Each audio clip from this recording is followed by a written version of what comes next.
Good morning, everyone. Welcome. I'm Lori Maida, and I teach sociology as well as co-direct the Davis program with Ken Trickle. We're happy to announce that this is the 11th cohort of Davis Scholars, and we're extremely proud of their accomplishments. It's a pleasure for us to be here today to showcase the work of the 2017-2018 Davis Scholars, a unique group of students from the United States and around the world. Many of them are moving on to some fine four-year institutions, among them Binghamton University, SUNY Purchase, Hunter, Baruch, Pace, and Wilkes University. During this academic year, the Davis Scholars designed, developed, and implemented their own community service projects, an experience which helped them gain valuable insights about the world around them, as well as feelings of gratitude, meaning, competence, and personal satisfaction. Creating and nurturing a program or a project from the ground up teaches self-discipline and good judgment, critical thinking and time management skills, budgeting, effective communication, cultural sensitivity, and positive conflict resolution, skills that will help these students successfully navigate their future personal and professional lives. The scholars you're about to meet are campus leaders because they possess all those tangible skills to succeed, but also understand the intrinsic value of service and the importance of helping those most in need. We thank the Davis family for their continued support, but we're especially grateful to Mrs. Davis for her vision and faith in this program, and for the kind and humble example she set for all of us. She knew that we are one people, and that through service, we can learn about and appreciate our differences, maybe even celebrate them. Her generosity has provided the Davis Scholars with a transformative educational experience and hopefully has helped them take some small steps in creating a better world. It's now my pleasure to present to you the 2017-2018 Davis Scholars, and I'm very proud of you, even though I've given you a hard time.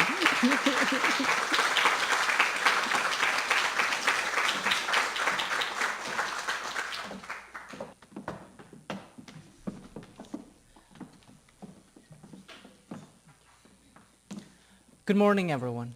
We're honored to be here with you today. My name is Angel Cabrera, and I am originally from Paraguay, South America.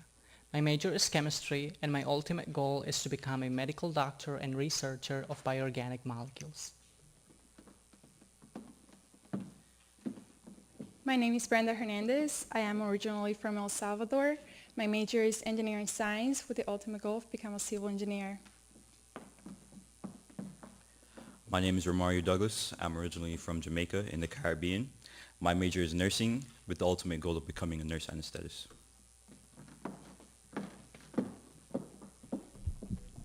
Good morning. My name is Elsie Marquijara. I'm from Venezuela and a single mother of 3 children. My major is accounting and my ultimate goal is to be a CPA. And we are seed to supper. Everyone in our group feels passionate about interacting with people. Angel likes sustainability. Brenda loves creating projects and teaching. Romario feels that helping others is the most rewarding activities. And I feel satisfaction, happiness, and joy when I help others in need. Professor Judy Morano, senior adjunct at WCC and founder of a studio around the corner, introduced us a problem the village of Brewster faces. It is a produce desert. The village of Brewster does not have a supermarket that offers fresh and sustainable produce to its citizens and within 1 mile radius. About 50% of the population is composed of low-income Hispanics who have no means to get to the nearest supermarket and therefore have no access to affordable and sustainable produce. This problem sparked our attention. and we decided to join efforts with the studio around the corner so that we could help to eliminate this produce desert. Professor Morano directed us to Cornell Cooperative Putnam Extension. This is another organization that helps the village of Brewster by providing low-cost workshops on topics that range from how to start an organic garden and non-profit management skills. These two organizations and our team share the same goal, serving the village of Brewster. Together we form an enthusiastic and ready-to-help group that joins efforts to bring Brewster some seed to supper.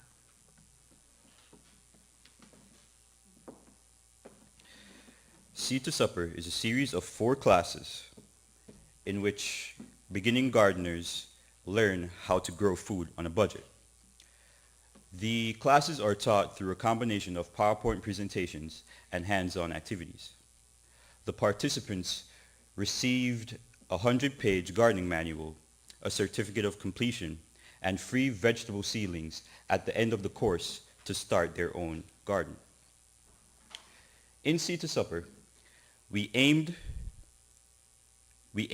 to gather a group of individuals from the village of Brewster, New York, to educate them on ways in which they could plant different types of produce for themselves. Consequently, we provided assistance in teaching 4 classes to over 20 families so that they could create their own sustainable home garden. We recruited individuals for the classes and a garden cleanup at the studio around the corner. We also helped in overcoming the language barriers between the master gardeners and the participants. And lastly, we provided gardening-related activities for children while their parents attended the classes. Our first meeting was with Jen Lerner from Cornell Cooperative. We discussed the main goals of Seed to Supper and brainstormed ways in which we could get to many families. We later met with master gardeners who were going to teach the classes to talk about how these classes were going to take place and assign roles for each member of the group. We later created plant pots that were going to be used in the garden. Moreover, Brenda and Elsie worked together in contacting people from the village of Brewster who could help us spread the word about these all free classes, while Romario and I worked on planning the activities for the kids whose parents were going to attend the classes. We designed flyers in both English and Spanish and handed them out all throughout the village of Brewster. We recruited participants by advertising the classes in local churches and the library. During cleanup day, we put together an advertising stand on the sidewalk in front of the studio.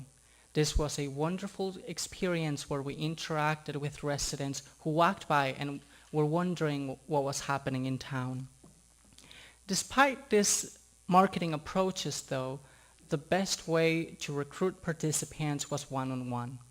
After the cleanup, we walked on Main Street and interacted with the residents, told them about the classes, and we found out that many families were delighted to know that such a project was taking place in the village.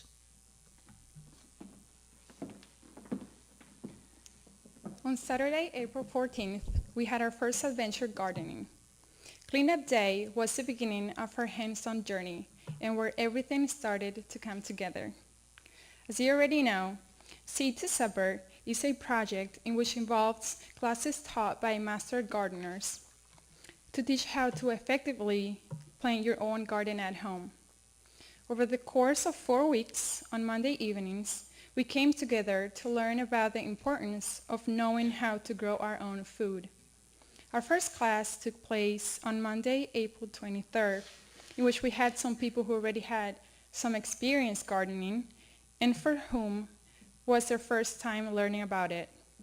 In our first class, we had a presentation on the basics of gardening, which include planting, spacing between plants, soil preparation, and most importantly, how to make the best choice when planning according to the space you have in your garden. The vegetables that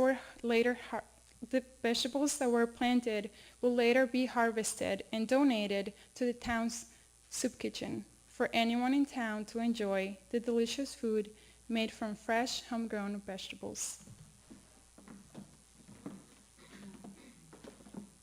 The theme for the children's activities was the 3 R's: reusing, recycling, and reducing in the garden. We created different activities for each class. On day 1, we focused on reusing as we reused plastic bottles and made water cans.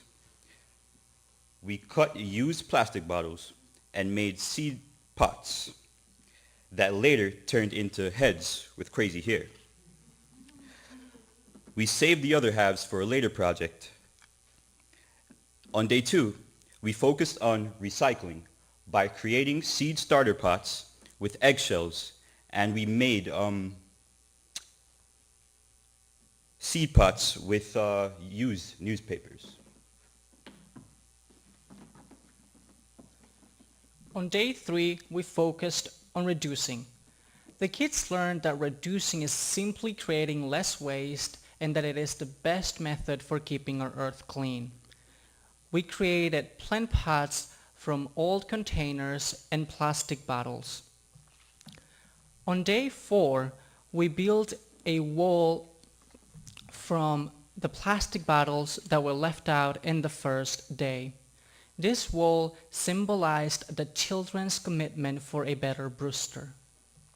We could see the light in the children's faces for making their own contribution to the garden. Seed to Supper has been a great way for us to give back to society. We were involved with wonderful people and made a great impact on the village of Brewster. We believe it is a strong foundation for a long-lasting community collaboration that will fight against the produce desert in the village of Brewster. This would not have taken place if it weren't for the support of amazing people. Thank you to Mrs. Catherine W. Davis and the Davis family for their generous contribution to the community. Thank you to Eve Larner and Sandra Ramsey of the WCC Foundation for believing in us.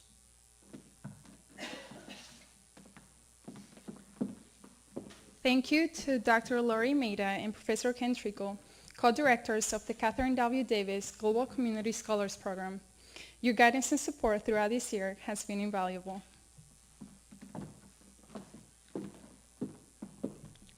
Thank you to Judy Morano. Your inspiration and your great energy for helping the people of Brewster was very good for us. You are a truly role model for us. Thank you to our families for all the support in this process. Also, thank you to the people in the village of Brewster for welcoming us with open arms. It was a pleasure planting the seed for a better Brewster. Thank you.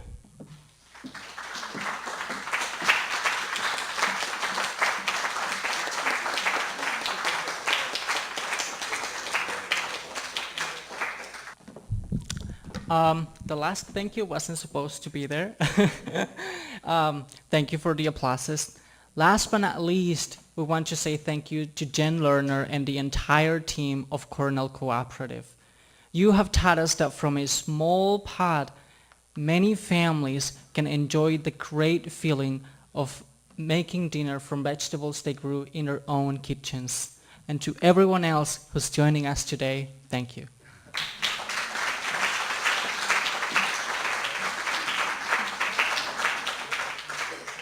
Okay, just making sure that we can. Okay. Pleasant morning to all and welcome. We are the transportation group from the Davis program and it's a pleasure to be with you here this morning. First of all, before we continue, we'd like to start by introducing ourselves. My name is Nicholas Singh. I migrated from the Twin Island of Trinidad and Tobago just under 2 years ago. I'm currently studying engineering science here at Westchester Community College. Good morning. My name is Jeremy Kitchens. I'm from Austin, New York. I'm a mathematics major. Good morning. My name is Natalia Palencia. I'm from El Salvador and I'm a science major. Good morning. My name is Henry Poma. I'm from Peru and I'm a nursing major. While we are all very different in terms of major and background, it's the idea of sustainability and efficiency what brought us all together to form this group. Let me start by giving you some quick background about the transportation system at Westchester Community College. You need to know that 43.6% of the student body of this campus takes public transportation. Among this group, many students are discontent with the current transit system, and mainly because of lengthy travel times and frequent scheduling conflicts. With that in mind, we came up with our mission statement, which is to improve the current state of transportation at Westchester Community College in order to make commute to and from campus more efficient and accessible. Our desire is to minimize the burden of students due to travel time and scheduling conflicts between classes and buses. Our project was made in 4 phases. Our phase 1, which involved planning and goals. Our phase 2, which was data gathering. Our phase 3, meetings and secondary projects. And last but not least, phase 4 with our final touches. Our first phase was planning, which included doing some background research to find the current problems with the current bus system, determining what are some long-term and short-term solutions to these problems, and figuring out who we need to get in contact with in order to make these changes. After planning, we came up with some goals for our project. Add an express B line for faster travel, modify the current bus routes to align better with class times, start a pilot project for transportation between Valhalla train station and the main campus, install additional coin machines for bus fares throughout the campus, and increase the availability of Metro cards sold on campus. Now, we realize we might not realistically achieve all of our goals within our limited time frame, but our hope was to do the best we could to complete most while also setting a foundation for changes that could be made in the future. Data gathering was probably the most time-consuming aspect of our project. First, we obtained the matrix of class schedules for the fall of 2017 and sorted through over 80 pages of class data, which looks something like this.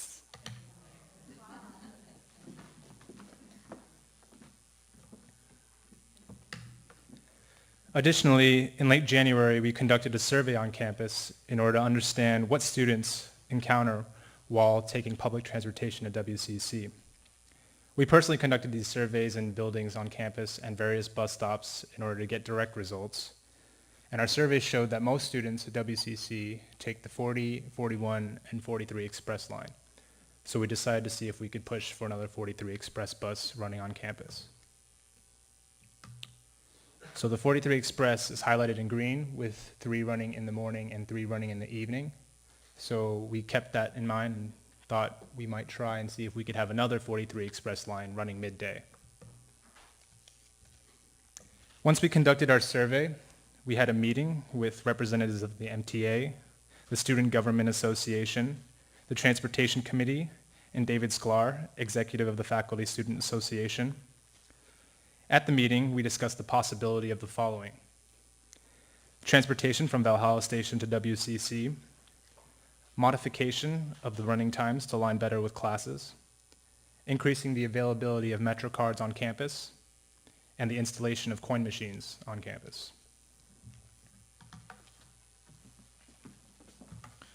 From the meetings, we were able to successfully implement the following: coins machines, which will be implemented during next semester in all major buildings on campuses; Metro cards, which will be sold at the library for conveniency; the addition of another 43 express bus route. While we may not have been able to accomplish all that we set out to do this year, we have set a solid foundation for future projects, such as implementing a shuttle from and to Valhalla train station, building sidewalks along Route 100, more frequent buses, synchronizing class schedules with bus scheduling. Lastly, our progress thus far would not have been possible without assistance from others. We would like to thank Ms. Catherine W. Davis and the Davis family, Eve Lorna and Sandra Ramsey WCC Foundation, Professor Laurie Mader and Professor Ken Trickle, co-directors of the Catherine W. Davis Global Community Scholars Program, David Scholar, Executive Director of the Faculty Student Association, Naomi Klein, Westchester Public Director of Transportation. Thank you.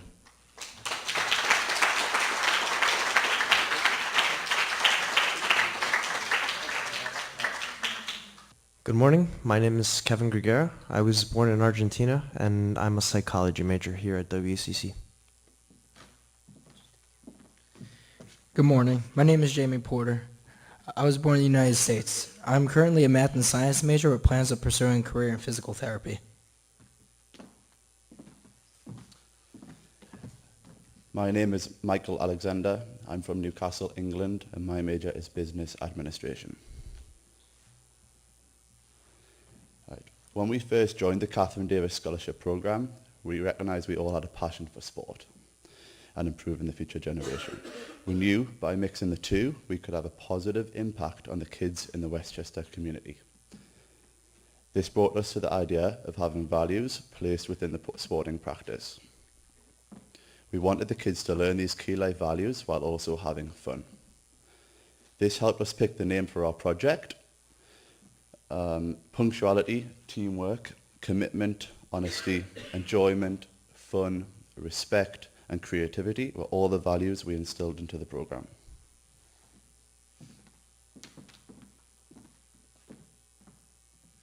Our mission is to provide fun, education, and development through the power of sport by offering elite-level coaching to those who may not have the opportunity to receive it.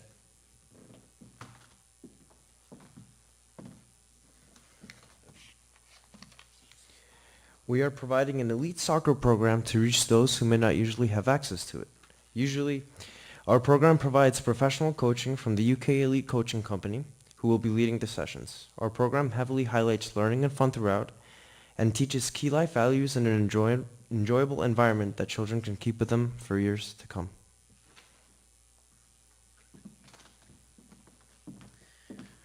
We are currently providing the program to first and second graders enrolled at Brookside Elementary School, which is located in Austin, New York. The reason we chose Brookside Elementary School was because we want to provide a unique experience for children who would not usually have the opportunity. The estimated per capita income in Austin in 2016 was $28,598, and the estimated median household income was $65,458.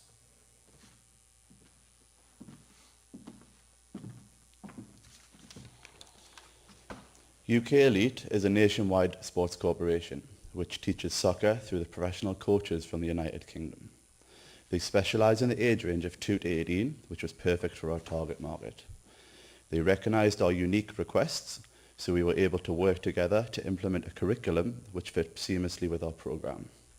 Alongside the coaches, we applied this with a number of techniques like bonus structures, game-specific activities to reach our values, and more. The UK Elite coaches trained us on how to distribute these sessions, so we could be fully involved in the delivery of the product rather than just shadowing.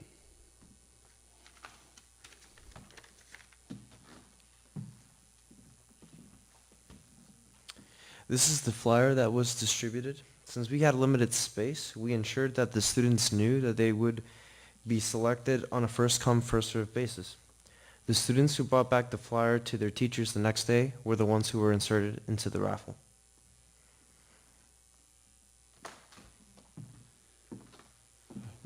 We got back hundreds of application forms within one day. Since we could only accommodate a select number of students, we came to a decision along with the principal to narrow down the raffle to kids that received free lunch. That way, we ensured that we were giving back to those who are truly in need. Here are 4 of the students that are currently enrolled in our program. And this is a short clip of an exercise we had the children participate in. One, go.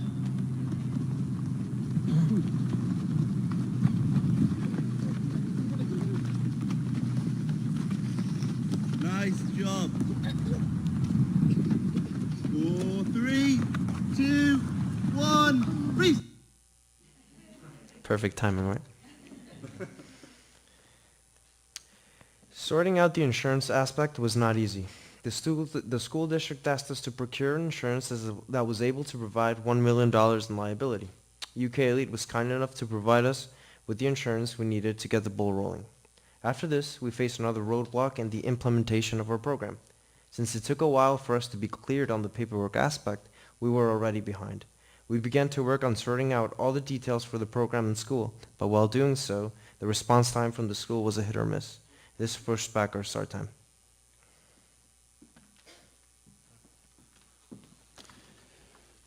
Since we were only able to provide this experience for 16 kids, LAF will continue the program next year as well. This time, a different set of kids will be allowed to participate, and since the insurance aspect is already completed, we will be able to start the program much earlier in the school year.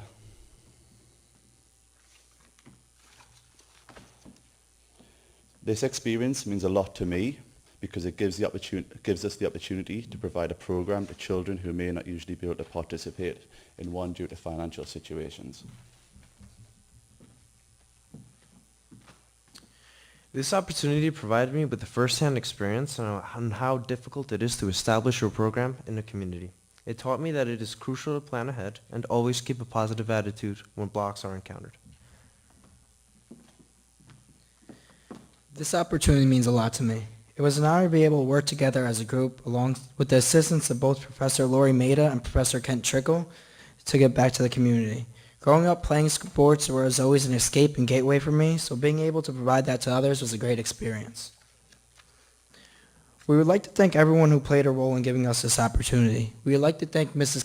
Catherine W. Davis and the Davis family, Eve Larner and Sandra Ramsey of the WCC Foundation, Professor Lori Maida, Professor Kent Trickle, the Brookside Elementary School, Principal Ann Daly of the Brookside Elementary School, and the UK Elite coaches. Thank you.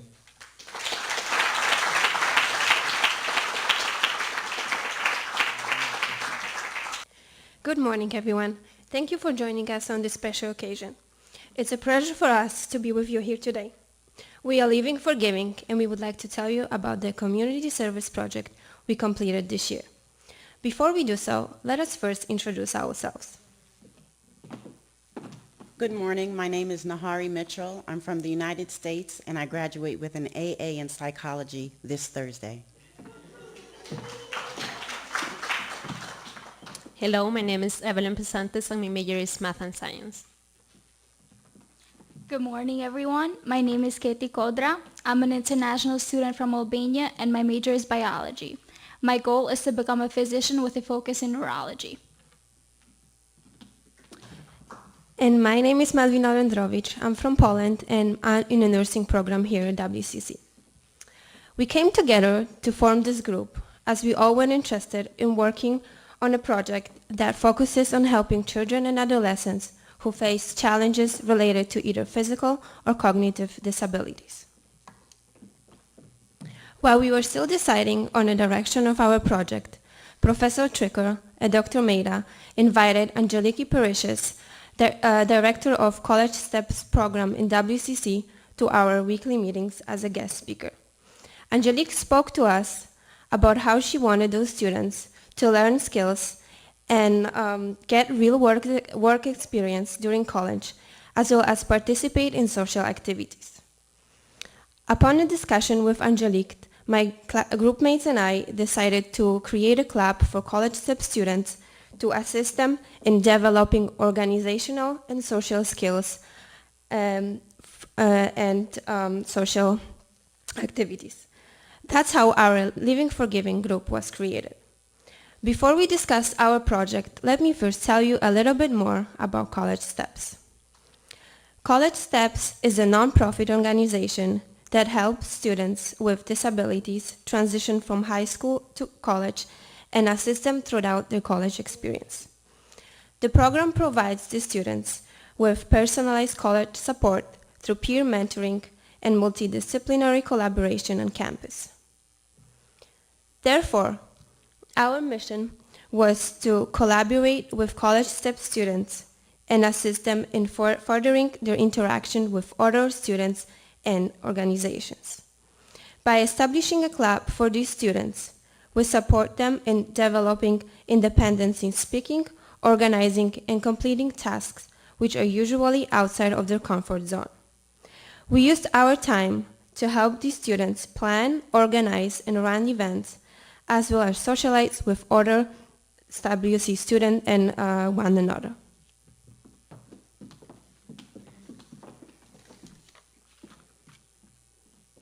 The newly formed club, Living for Giving, participated in the yearly club fair where all organizations are on display for students to match their interests to the various clubs. College Step students participated and spoke with their peers who wanted to learn more about Living for Giving.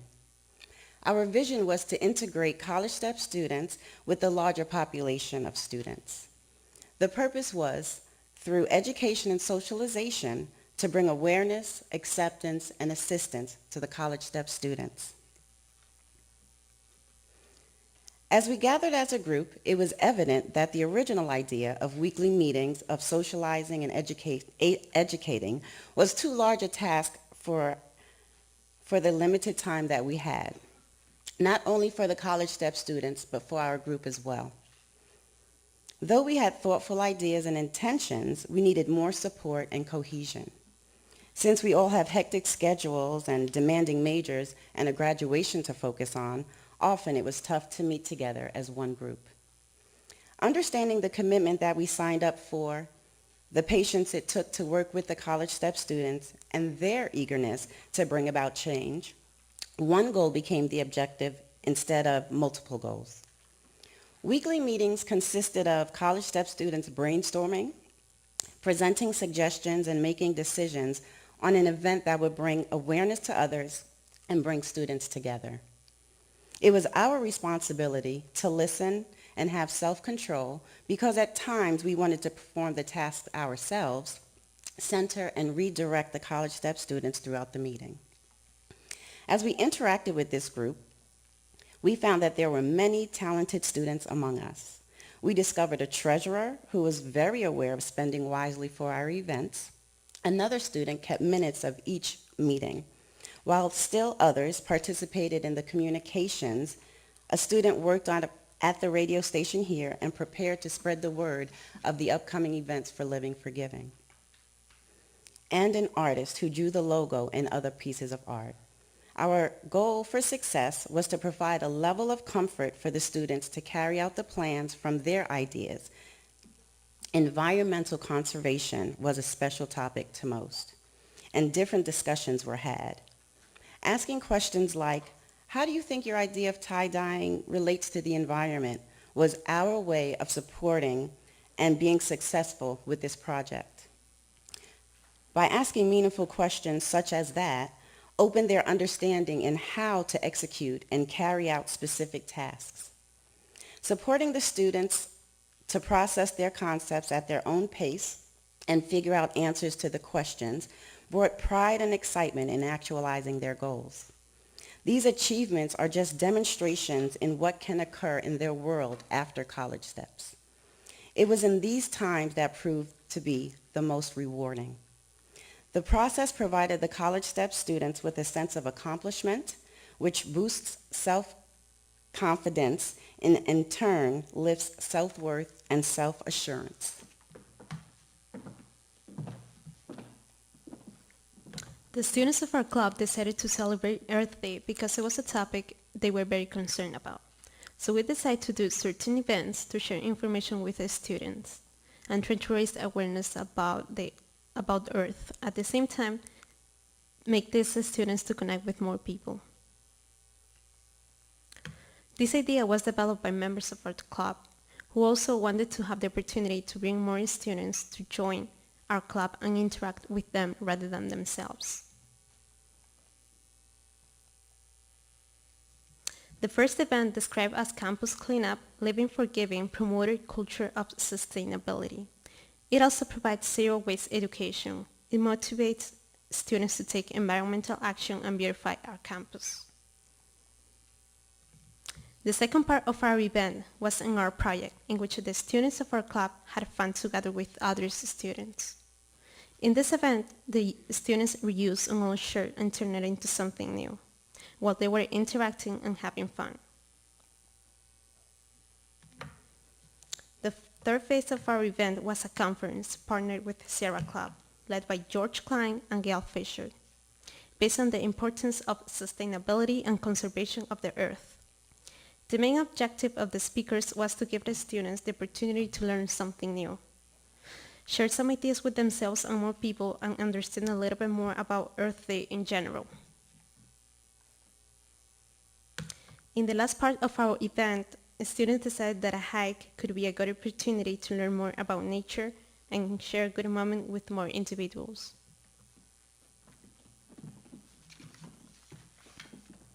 This project has been very challenging in many ways. The group of students we worked with was very diverse, and we needed to continuously make sure that the job that was assigned to each of them was being completed. Our schedules were very disparate, and there was a lot of regrouping needed. However, we enjoyed the experience and learned a lot about ourselves and how to approach different individuals. After Earth Week, we worked on collecting feedback from the students. They were enthusiastic and said that it helped them a lot express themselves. They got the chance to make friends around campus, and working in a group towards a common goal has made them more responsible. They also added that they are very excited to be able to continue this and pass it along other college step students. We have also worked on a schedule which will help the project's continuity. The process will be very similar, but with different events. College step students are planning a 5K run or walk to raise awareness on neurological and seizure disorders. Overall, this has been a wonderful experience. We have learned a lot, and for that we are thankful. We would like to thank Mrs. Catherine Davis and the Davis family, Eve Larner and Sandra Ramsey of the Westchester Community College Foundation, Professor Kent Trickle and Dr. Lori Maida, College Steps Coordinator Layla Hasnadar, Angelique Parashis, and all College Steps students and mentors. Thanks to you, we were not only able to work together in making a difference for the community, but we grew and learned the importance of selfness and giving back. We are forever grateful that you chose us to be a part of this once-in-a-lifetime opportunity. Thank you.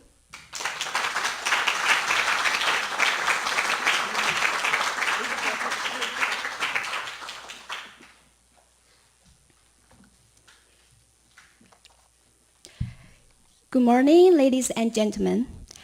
It is my great honor to be here with you today. I would like to introduce you to our group, Youth for Change. Our group is composed of 4 members from different countries around the world. Randy from Ghana, Renee from Jamaica, Luis from Ecuador. And my name is Li Jing from China.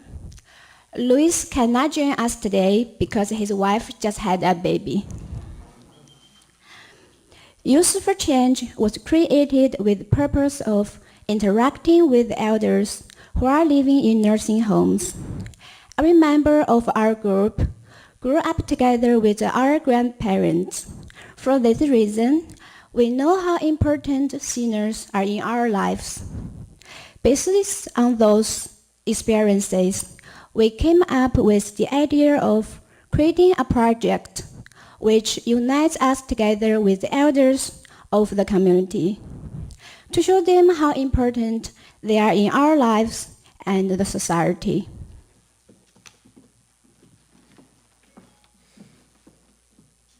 As Youth for Change, our mission is to ensure that the senior citizens remember that they are valuable members of society by bridging the generational gap between the young and the elderly, as well as to ensure that their experience in a nursing home is a fulfilling and satisfying one. In order to bridge the generational gap between the senior citizens and the young people, we have set the following goals. We show them various benefits of communication through advanced technologies such as Skyping and FaceTiming. And also we talked about the difference between traditional ways of communication such as landline versus tablets, phones, and computers. We spoke to them about cultural awareness, where they can learn about various cultures such as Jamaican culture and Chinese culture. And we prepared various activities and social events such as bingo and chess, in which each individual participated for a prize. We listened and learned from the experience of the senior citizens in order to enrich our lives. For the preparation process, we worked on a preliminary proposal and timeline. We contacted the individuals that are in charge of the Grove Nursing Home. We obtained the approval of the proposal submitted to start the project. We ensured that we received the medical clearance and the background checklist. We ensure that we prepared a workshop weekly in advance. Their mission. According to the nursing home's website, the mission of the Grove Nursing Home is to foster and provide unprecedented levels of genuine care and customer service for the community's rehabilitation and nursing needs. In a soothing and tranquil state-of-the-art environment, their employees are considered a vital link, which means that they are the core of excellence in care and compassion. Their goal is to fulfill the expressed and unexpressed wishes of their guests and families daily. At the Grove Rehabilitation Center, we did various activities, and my colleague will elaborate further on that.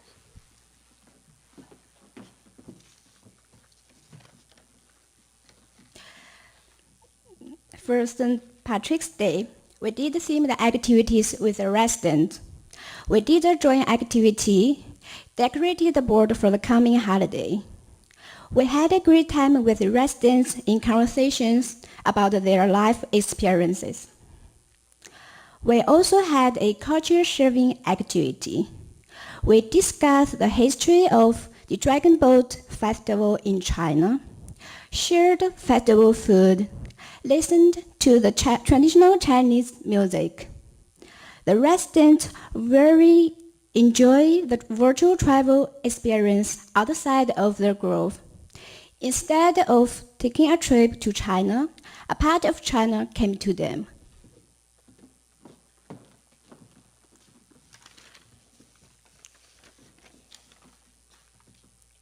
We had a fun game day.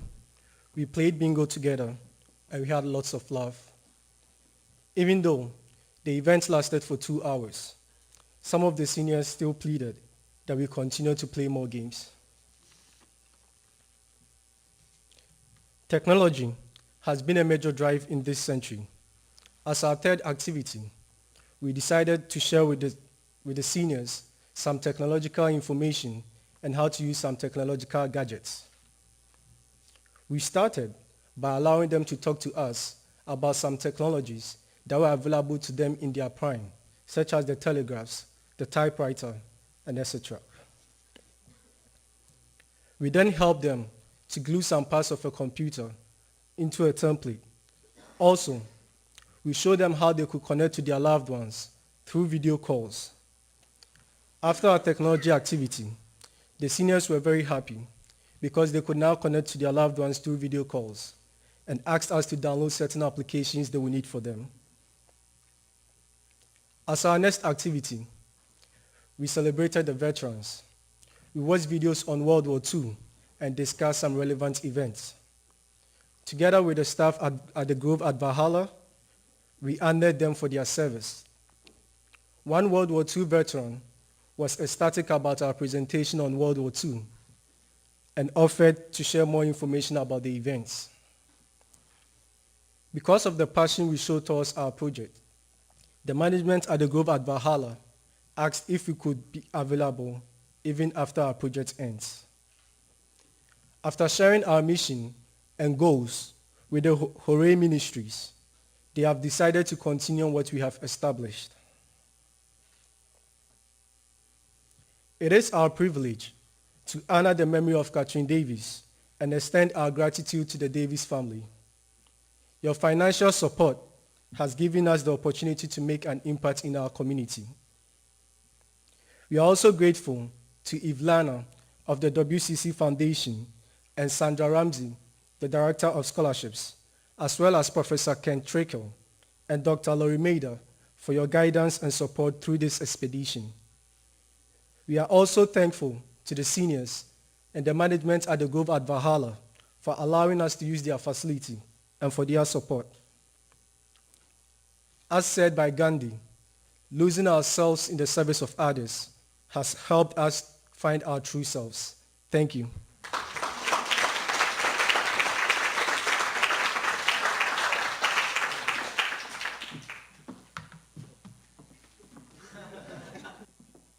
Hello, everyone. We are happy to be here with you today. Before we begin, my group members and I would like to share a little bit about ourselves. I am Johnny Asabuo. I was born in the United States, but I spent most of my life in Ghana, and I am a business administration major. Hello, my name is Christine Filzame. I'm Haitian American, and I'm a psychology major here at WCC.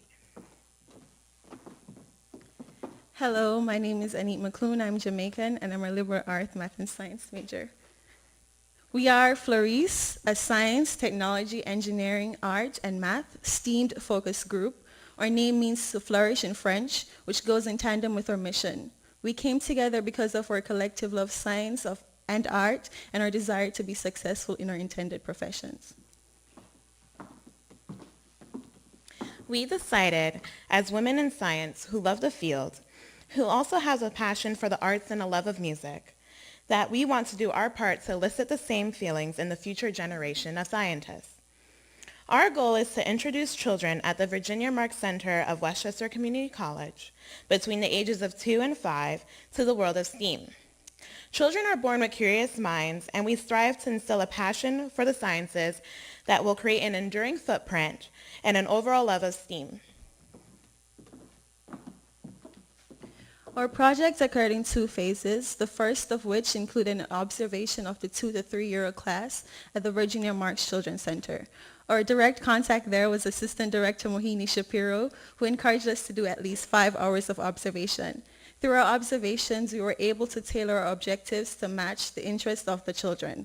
Our objectives are to instill a passion for STEAM, motivate children to enter STEAM fields, dispel the stigma that exists around STEAM field as being too difficult, and develop cooperative play. In our second phase, we carried out enrichment activities over the course of 5 months. We met with the children each week to run a STEAM-related activity session. We had mathematics in January, physics in February, and psychology in April. We believe that mathematics is instrumental in the development of critical thinking skills. In light of this, we created a session that allowed the children to participate in various counting and number recognition activities. We started our session off with a song on numbers that got the children energized and prepared for the rest of the activities that we had planned out for them. We then had the children sort out magnetic numbers according to color and size. We also made use of colored water beads during our sorting activity, which the children loved. Their enjoyment of the dance activity and excitement at the sight of the colorful water beads gave us an even clearer picture of ways that we could present STEAM education to them that would make our program enjoyable and understandable for them. Physics is necessary in explaining how the world works, and many scientific discoveries have been made through the use of physics. And as such, we wanted to enlighten the minds of these students to this importance. So we started off with a high-energy activity set to get the children enthused for our session. Then we taught the basic principle of magnetism by using colorful magnets to show the attraction and repulsion of poles. To conclude this session, we had a tactile demonstration where the kids used magnets to construct buildings. This was done in an effort to emphasize how science, specifically physics, is applicable in the real world. For psychology, we colored our feelings. Color affects the mood in adults and more so in children. We started singing If You're Happy and You Know It and had the children end up finger painting their feelings. It was funny because we used the color yellow to represent happiness, and one of the students started saying, "I'm feeling yellow." Color psychology and its impact on a child's learning abilities and behavior is also a highly researched subject, and my partners and I felt a lot of yellow while conducting this activity. We finalized our project with a session that combined all the areas of STEAM that we had introduced to the children during our time at the Virginia Marks Children's Center. This enabled us to assess our effectiveness as a group, as well as the overall impact of our project on the children. We are aware of the fact that in a few years, the majority of jobs and careers will be in the STEAM fields. So we decided to introduce the children to one of these careers in a fun and interesting way. For our final session titled Scientists for a Day, we put together aspects of mathematics, physics, psychology, and art, and gave the children an opportunity to creatively design and formulate their own rocket fuel. After each session, we met with the teacher and assistant director of the Virginia Marks Children's Center. We were told how the parents and children reacted to the events. As a group, we're in awe of how these children came to interact and learn with us. At first, there was trepidation and discomfort, but in time, we were able to tackle all of our activities successfully. We were given a written statement that summarized our overall impact on the children through our program, and it lauded our work through the year. The details of the statement included statements such as, they gained confidence in their teaching and interaction with the children the more time they spent with them. The Catherine Davis Scholars were very engaging and energetic in their feedback with the children. Communications were affirmative and tailored to the needs of the young children. The kids themselves remarked on their favorite classes. One said, "I liked all of them that we've done." Another child said, "I liked today. I liked that the water poured," in reference to the rocket fuel. They also commented on some of our classes and take-home activities. One child said, "It was good. I got to bring home Play-Doh." We are Catherine W. Davis Global Community Scholars, so it is only right that we take it global. We hope to preserve the mission and longevity of our project. Therefore, we have decided to launch an organization dedicated to introducing STEAM education to students of various ages around the world. We plan to organize STEAM-focused projects in schools around the United States, as well as in Ghana, West Africa, at Mariah ST Learning Center, a school that started as a safe educational space for children who are often left on the streets and were prone to various adversities. With this in mind, we would heartily welcome support for our future endeavor. We currently have a website and a GoFundMe page with information about our trip and other merchandises that we have, and we will be glad to share more information with you after this program. We would like to thank all the key players for the success of this project. To Mrs. Catherine W. Davis and the Davis family, Eve Larner and Sandra Ramsey of the WCC Foundation, Mohini Shapiro and Heather Pereira of the Virginia Marks Children's Center, our program co-directors, Professor Lori Maeda and Professor Kent Trickle. And last but not least, we want to thank our parents. All of our parents come from immigrant backgrounds and have instilled within us the passion and drive for working hard. Also, as well, teaching us not to take our education for granted. We thank them and we thank you.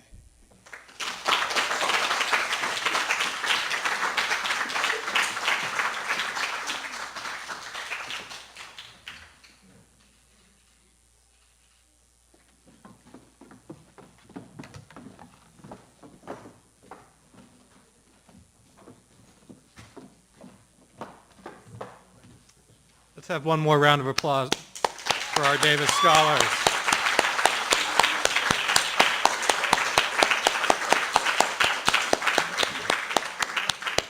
I don't know if it shows, but Dr. Maeda and I are beaming with pride. There is a small light refreshment reception across the hall afterwards. We invite you all to attend. Thank you all for coming, and thank you, Davis Scholars, for a wonderful year.